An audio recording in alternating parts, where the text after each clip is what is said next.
Thanks for tuning in to Women Who Open Doors, a podcast dedicated to lifting the voices of incredible women in our communities who not only excel in their careers, but inspire us through their actions for others.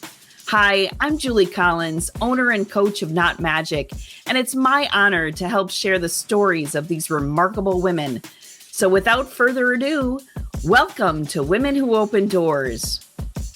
Well, welcome to Women Who Open Doors. I'm super excited to have our guest today with us, and I can't wait to tell you a little bit more about her. Megan Tzanoukakis is the president and CEO of Sussex IM, a contract manufacturer specializing in custom injection molding, automation, and value-add assembly for the world's best brands. Megan graduated from Marquette University with a bachelor's degree in business administration and MS in accounting. She started her career in public accounting, working as an external audit associate at PricewaterhouseCoopers. Upon joining the family business in 2014, she transitioned into an operations role in scheduling, fulfillment, and many others I know she'll tell us about.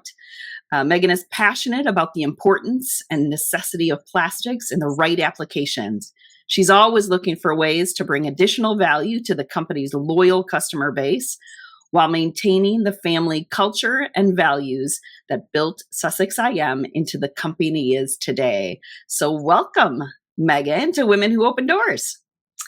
Thanks for having me, Julie. Excited to be here. Yeah, I'm excited to talk to you. I know we've talked in the past, right? This is not the first time we've had. This is just the first official recording of our conversation anyway. So for our listeners, I would love for you first just to tell people that are unfamiliar with Sussex IM just a little bit about what the company does for us first. Yeah, for sure. So we are, as you said, we're a contract manufacturer. So we make plastic parts for a variety of different industries: consumer, medical, healthcare, food service. And we not only mold plastic parts, but we design, build, program all of our own automation to add value and other components, purchase components to those plastic parts. So what we really give our customers is a full turnkey product that can go into a store shelf or a distribution center without any further work that needs to be done to it. So it's really that full service that we offer here at Sussex, and what really makes us different from our competition. Yeah, I've been to your facility. It's beautiful. And I can't wait to talk a little bit more about some of the stuff that I saw and just the continuous improvement efforts and all that loveliness that you're doing there. But let's start also with you. So I kind of shared a little bit that you're an accountant, a CPA turned into manufacturing supply chain professional. So tell us about that journey, about how you got to that point, because obviously sometimes those two functions, disciplines don't necessarily always go together. So tell us about that journey. Yeah, so when I went to college, I was a little undecided in what I wanted to do. I knew I wanted to do business, but I wasn't exactly sure where I would fit. And I'm a person that really likes challenges, and accounting was one of the most challenging majors within the business school at Marquette. And I loved doing homework and getting my debits and credits to match and my balance sheet to balance. And so I just thought it was such a challenge, and I just really enjoyed it.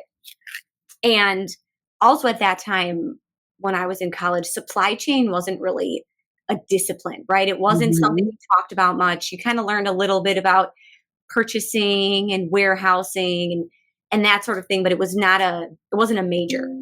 So I chose accounting, and I was a public accountant for 4 years, traveled all over the place, Wisconsin, many different cities, different states, was not home very often, worked 60, 70-hour weeks.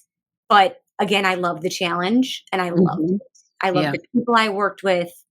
I learned so much in such a short period of time. And I don't do anything halfway. So if I'm going to do it, I'm working the 60, 70 hours. I'm traveling as much as possible. Work hard, play hard was kind of my motto. But I knew eventually I would I would burn out. It just Yeah. wasn't sustainable forever.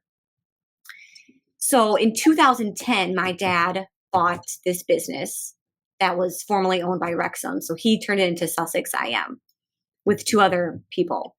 So at that time, he wanted to turn it into a family business. And he approached me while I was working at PwC and said, if you ever want to work here, I have a job for you. Mm-hmm. And I was like, okay, eventually I would plan to leave PwC. I just didn't know when or what I would do. Yeah. And when he approached me with this scheduler job. And I cried. And not of joy. I cried. Not of joy. Right. Because right. I went to college for 5 years. I had been working my butt off in accounting. Like, that's what I was going to do. You just upended my entire life by wanting me to go into like manufacturing, operations. Like, I don't know anything about that. Right. It was very scary. Yeah. So I trusted him and I said, okay, like, this is what you want me to do. You've been in this business for 30 years. I'll trust you. And it turned out to be the best job I've ever had. The culture of Sussex is amazing. The people that I worked with were so supportive and willing to train me and teach me new things. And I just fell in love with continuous improvement and making the company better and finding just ways to add value with the skills that I did have. Yeah. So I took that financial approach to things, but still understanding how the business worked and that you can't just look at the numbers. You have to understand the people and the processes. And there's just a lot more to it than numbers. And I learned to appreciate that very quickly. Yeah. What was the scariest piece of like when you thought of scheduling, when that made you cry? Was it just not knowing it? Or what was the piece that was like super scary for you? Yeah, I think as like a 26-year-old, I said, I dedicated 5 years of my life in college and 4 years at PwC. So 9 years of my life, which wasn't that long at that point in time, to learning accounting. Right. And to studying for the CPA exam and, all of these things that was my skill set was accounting. And now you were just going to basically pivot my entire life into a different discipline that I wasn't prepared for. And I'm a very planned person. Yeah. Very planned. Yeah. It was not in my plan. Let me say the word very over and over.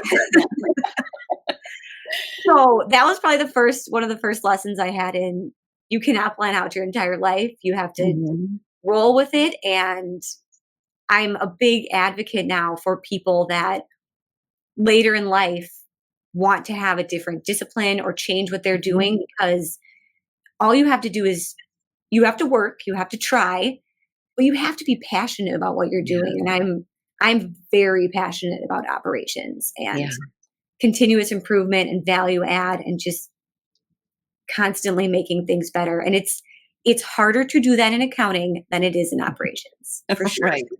Right. Yeah, for sure. What's the difference for you? What's the biggest difference between, being in auditing, PwC, service-based business, and manufacturing? Like, what's the biggest thing that you had to learn how to adjust to between the two significant industries? So when I first started, it was the not sitting at a desk all day looking at spreadsheets, right? It was being on the floor, talking to the operators, technicians, seeing what's running, constantly walking around the floor, which I loved because I did not like sitting at a desk all day. But the second thing that I never thought of before then was I was working with people that were all very well educated. They had all passed the CPA exam. They were at a very high bar. So I would talk to people with a lot of big words really quickly, and I'd expect them to do everything I asked them to do because they were all professionals, right? So in manufacturing, you have a little different skill set of people, right? You have very, very intelligent people, and then you have some people that maybe don't speak the language, right? And have great work ethic, Hmm. but they didn't finish high school. Yeah. So I had to change how I communicated with people in order to get them to buy into what I was asking them to do, or to understand the why behind what we're doing, and basically sell what I was Hmm. doing, right? Yeah. And it's different at every level. You have to change how you are doing that. And that was very hard for me in the beginning. But I think something that I've definitely enhanced over time, Hmm. but it's something everybody has to learn. I Hmm. have told people the smartest engineer is the one that can dumb it down to a Hmm. kindergarten level, Hmm. because not a lot of people can do that. But you Right. have to be able to do that in manufacturing. Yeah. Yeah. You have to be able to talk, like you said, at all levels. But I think it's a super skill, not even just for manufacturing, but so often you get in service-based businesses where it's all like we're just using big words, so we sound Mhm. smart. At the end of the day, simplification actually can be helpful too, and just Oh, keeping yeah. it so we're all aligned and accountable and all of Yep. that. So Oh, yeah. I'll have the automation guys look at I'll look at them and say, "Layman's terms. Talk to me like right, I'm in 1st grade.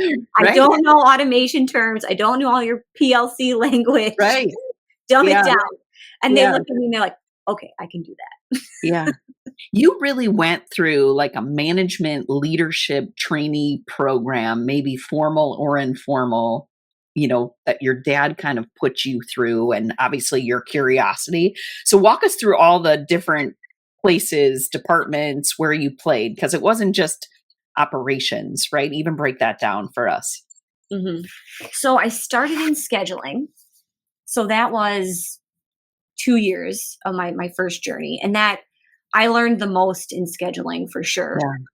Um, and then at that time, we were working 12-hour shifts. I was working Saturdays. It was a lot. And I was Hmm. also about to have my first baby. And Hmm. I went to my dad and I said, "I love this job, but Yeah. I can't do this job once I have kids. Right. It's just not sustainable for me." Because again, I'm the type of person that will give my all to everything. And I knew my limitations. Like I couldn't do it for both, and Mhm. I was going to disappoint somebody. Yeah. So at that time, we were really trying to build our fulfillment business. Hmm. So we have a 3PL fulfillment business for a handful of customers that's grown exponentially in the past several years. And we were just starting to launch it with one of our largest customers. We were also onboarding a new medical customer that needed real time manufacturing, serialized inventory control, a lot of very complex ERP implementation that we did not have. So I basically took on those two projects with another woman that worked here and focused for about a year and a half on those to get them launched. And at that time, one of the three owners of the business was retiring, and he was the manufacturing guy. Mm. So his role was going to be split into manufacturing and supply chain. And I really gravitated towards supply chain, working in scheduling. I worked with purchasing, customer service, warehousing. I knew that if we brought that group together, we could build some really good synergies and Mhm. efficiencies, because before that, they were all kind of siloed in their own areas. So I took on supply chain and I ran that for 4 years, maybe. I don't Mhm. know. I'm losing track. I'm losing track. Getting old, Megan, I've getting been old. here 10 Part of the years group. now. I just can't do it. 5 years. I think I did that for 5 Yeah. Goes fast, goes years. fast. Yeah. Um, and then when my dad decided he wanted to retire, we used EOS to design a new leadership team Mhm. that he would stay on as the chairman and be more of an advisor role, as well as our CFO, to the rest of our new leadership team. And that went into effect in early 2023. So I've been in this role for about a year and a half, and I love it. I love being a part of every part of the business. I love educating people on our vision and making sure that they understand it and align with it. I love being in manufacturing and helping just wherever I can to make the business successful. Yeah. You made that transition seem very simple, but if you talk to anyone that is in a family run, privately held business, transition can sometimes be a little bit sticky. So, you have you have done it, right? You're in the process of doing it. So help our listeners, especially for those leaders that are in that spot that maybe your dad was, and you hear all the stats of 80% of people don't sell their business or don't transition it and it doesn't go well. Or you guys are a shining example, at least from the outside, that it's going well. So tell us, maybe some of the pitfalls, what you learned along the way, but walk us through that process of the transition, not just for you, but for your Mhm. family. Yeah. So I will say it was more structured Yeah. than my dad would have liked initially. Mhm. I'm a very structured, Mhm. process oriented person. And Mhm. he's very entrepreneurial. So we differ Mm. in that way. Yeah. And I told him that if he was going to retire, we had to have a process in place where him and Dave, our other owner, could guide us in the right way and make sure that we're still moving the company in the right direction. Yeah. So that's when I approached him about EOS. Mm. And it was really funny because he didn't really want to do it at first. But I said, I need this. Like, if you Mhm. want to retire, I need Mhm. this. So please, Yeah. if you don't do it for yourself, do it for me. And EOS is all about accountability, right? Mhm. That is like the crux of it is you don't have an organizational chart, you an accountability chart. Mhm. Every role is accountable for something. Mhm. And on the first day of our first EOS meeting, there were 6 of us in the room, and we went around the room with our implementer and decided who is accountable for what. And the funniest part of this process was Keith and Dave, our 2 owners, did not want to be accountable for anything. And it was like ding, ding, ding. No wonder why, why we need this process. Right. And Yeah. after, 6 months to a year of this, my dad looked back and he said, they essentially retired me with the EOS process, but he's so happy about it because it Yeah. worked so Right. well. And Yeah. it defined accountabilities. He comes in every Tuesday for our meeting. He comes to our quarterly meetings, but Awesome. unless we need him, he's really Mhm. not. Mhm. And Mhm. he did that intentionally. And Yeah. there was one day after, maybe a few weeks after I'd officially taken over, and I called him and I was like, are you going to come to work anymore? And I love he it. responded, he's like, I'm not there for a reason, Megan. I don't want them to come to me. I want them to come to you. Mhm. And Mhm. that was it meant so much Mhm. to me. Right. And I Yeah. didn't even I got realize he was goosebumps. I doing got it. goosebumps just hearing Yeah. that phrase. Yeah. So Yeah. The trust. my Yeah. dad and Dave are a huge portion of why we're so successful Yeah. because they don't micromanage. They're there when we need them. They've Yeah. brought into this structure and the EOS life that we Mhm. needed to do this succession planning, and Yeah. it's all because of them that we have been successful. Yeah. So, I love your story because both of you had courage to say to him, even though it's your dad, right? You got two things. You got dad and the leader and owner of the company that you're like, I got to have a straight conversation with you, my friend, right? If you mhm, want this to happen, which I think just from, people that I've worked with too, just getting to that honest conversation sometimes is the first hurdle of like, let's put it out on the table. So I love that you did that. And then his ability also to say, I trust you is really what he was saying. Like, I want them mhm, to trust you and I trust you. That's huge on both sides. mhm. Yeah, and I've heard a lot of other family businesses who haven't had, that type of relationship or success or Yeah. whatever it might Yeah. be. Right. And I'm extremely grateful that Keith and Dave both have that trust in us Yeah. that we are doing the right thing, and they don't want to micromanage. They don't want to, and they don't want other people to see that they don't Hmm. trust us, right? So Hmm. Hmm. it's a good faith gesture that Yeah. we're the ones making the decisions now. So Yeah. Yeah. So Mhm. on the new leadership team too. So tell us a little bit more. I mean, I know, but share with the listeners, your brother and your sister are part of the group at Sussex IM. So talk to us Mhm. about those dynamics as well. Yeah. So my my sister, so I've been at Sussex for 10 years. Hmm. My sister has been here, left, and then come back. And she was in customer service for a while. And then she went to another job for a while, realized the grass wasn't greener, came back, and now she's our marketing coordinator. And she has really taken our marketing to the next level. Hmm. She's done a really great job. So my brother Chris has been here for about 2.5 years.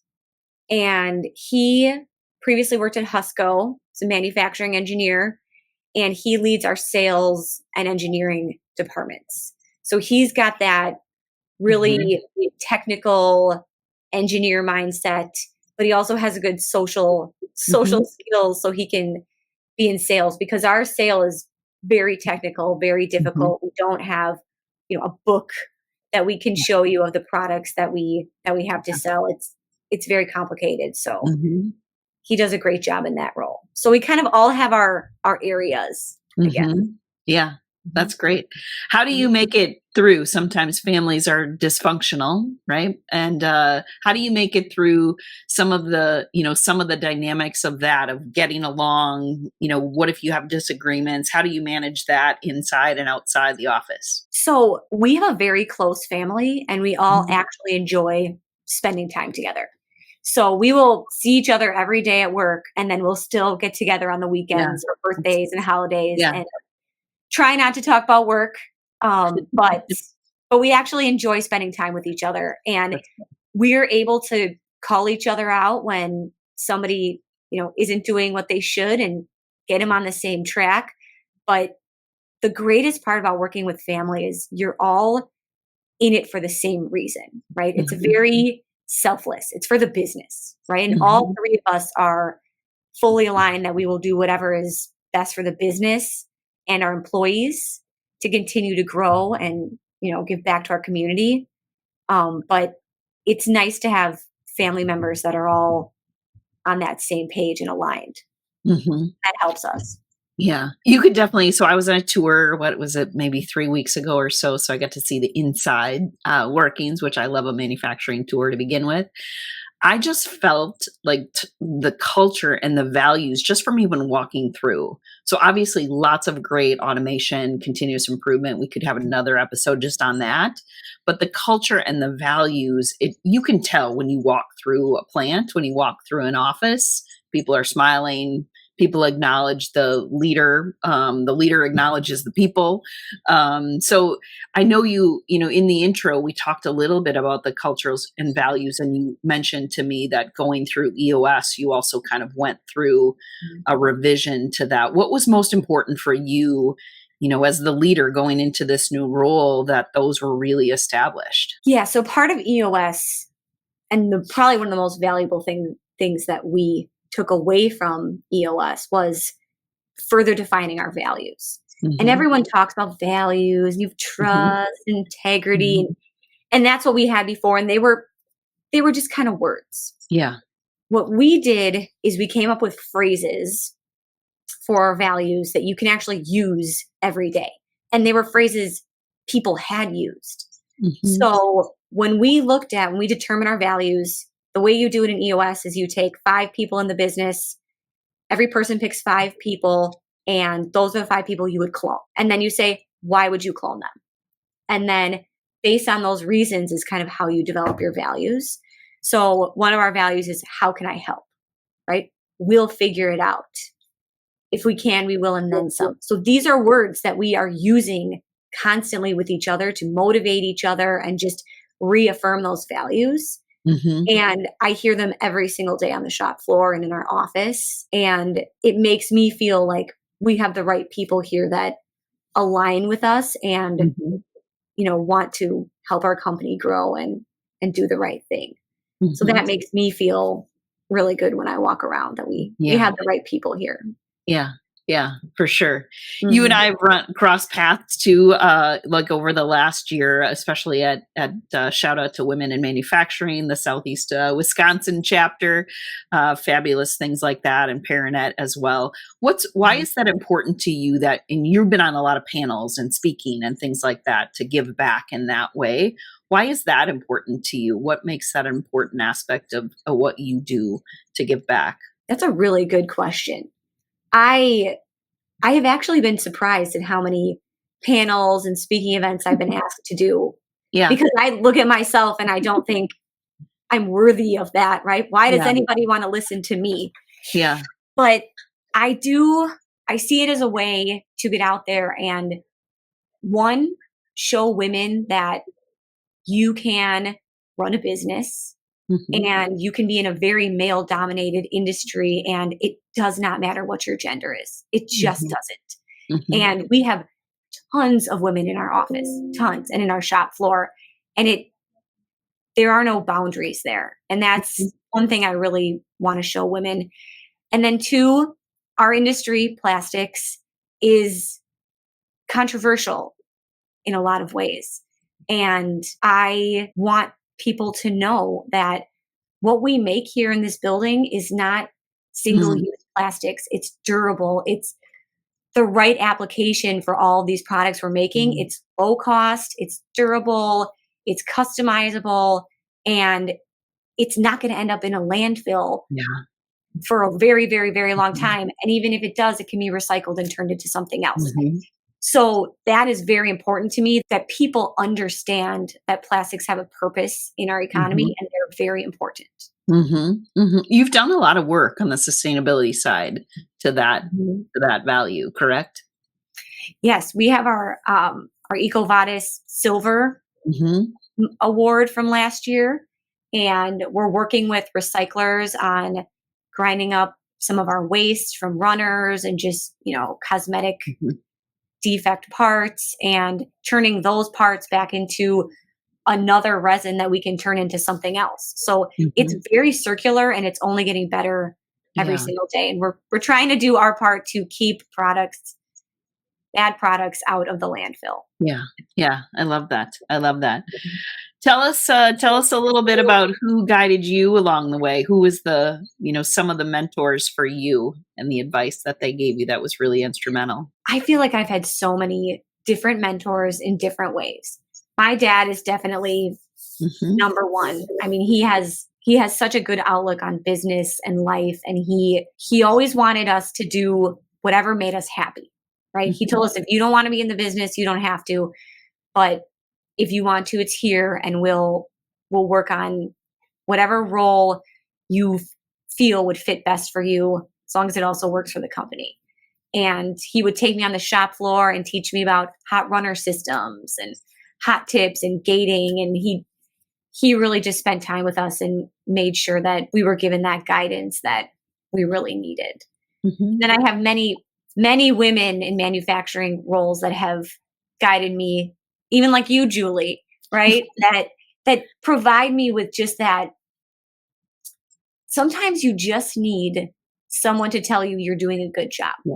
right? Mhm. For sure. And For sure. the higher up you get, the less people you have tell you that. Mhm.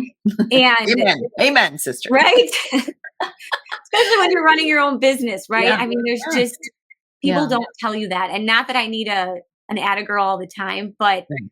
Yeah. sometimes it's just nice to hear that from people or hear Mhm. that they have the same challenges that you do and you're not alone.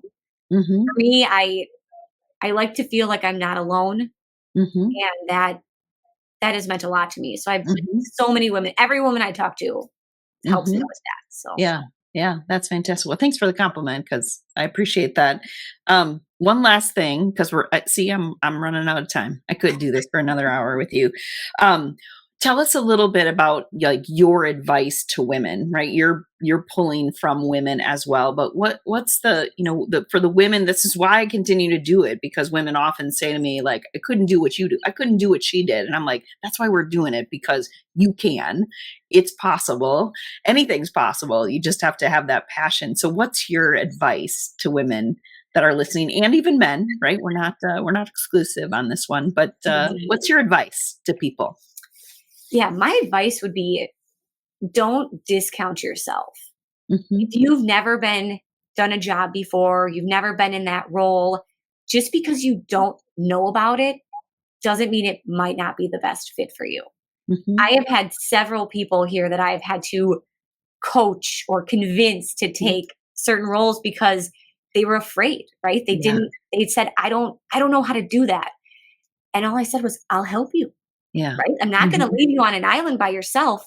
So if you have a woman that is willing to help you and guide you, take that, because we really support each other. And there's nothing I want to see more than more women taking chances and going into roles that they're a little afraid of, because that's when you grow.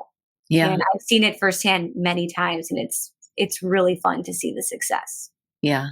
And I love too that your dad was and still continues to be like a number one ally. I always tell people I'm not trying to just promote women helping women, because we've had a lot of people in our corners. Many of my mentors too are all men.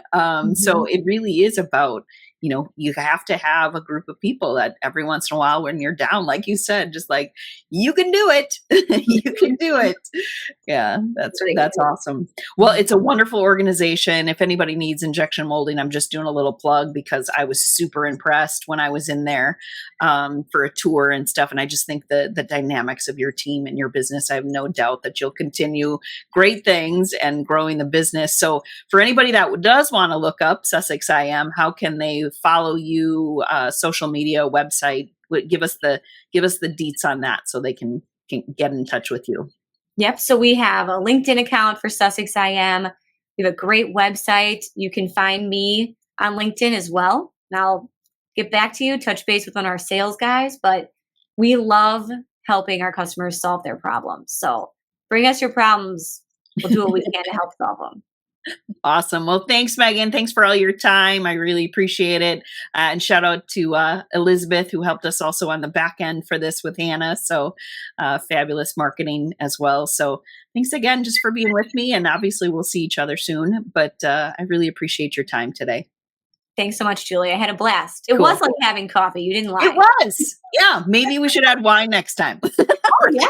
Yeah, that sounds like fun. All right. Thanks, Megan. Have a great day. Thank you, Julie. Thanks for listening. We hope you enjoyed this episode as much as we have. Are there inspirational women leaders in your life? Recommend them for this podcast by emailing me at jcollins@knot-magic.com and telling me why they're the perfect person to be featured. And please leave us a review on Spotify, iTunes, or wherever you find your favorite podcasts to help us share these amazing women with others.